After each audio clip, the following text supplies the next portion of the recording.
Blokdan düşürdük dostumdan, bir uşaqla, bir də yaşlı hicablı qadın idi. Qışqırdılar, yıxıldı, öldü.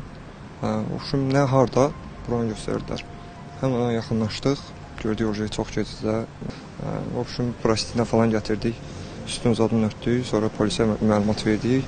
Abşeron rayonu Xırdalan şəhəri Kristal bir yaşayış kompleksində bədbəxt hadisə yaşanıb.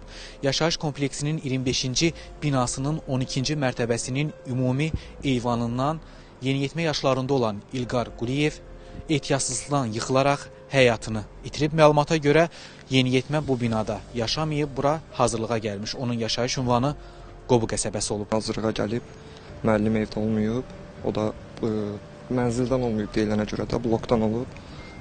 Blokdan boylanırmış aşağı, o vəziyyətdən də ehtiyatsızlıqdan yıxılıb. Amma biz belə deyək də, hadisəyə birinci çatan insan biz idik.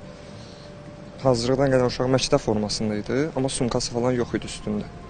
Sumkasız idi. Respublika Təcili və Təxirəsalınmaz Tibbi Yardım Mərkəzindən APAya verilən məlumata görə 19 yaşlı şəxsin həkimə qədər ölüm faktı qeyd alınıb. 11-ci ay 2025-ci il tarixində saat 12:50 radələrində Respublika Təcili və Təxirəsalınmaz Tibbi Yardım Mərkəzinə Abşeron rayonu Xırdalan şəhər ərazisindən təcili çağırış daxil olub. Dərhal Təcili Tibbi Yardım Briqadası çağırış ünvanına cəlb olunub. Təcili Tibbi Yardım Briqadası tərəfindən 19 yaşlı şəxsin həkimə qədər ölüm faktı qeyd alınıb. Qeyd edək ki, faktla bağlı hüquq mühafizə orqanları tərəfindən araşdırmalar aparılır. Sənan Bəhrəmli, Rahib Səfərov, APA TV.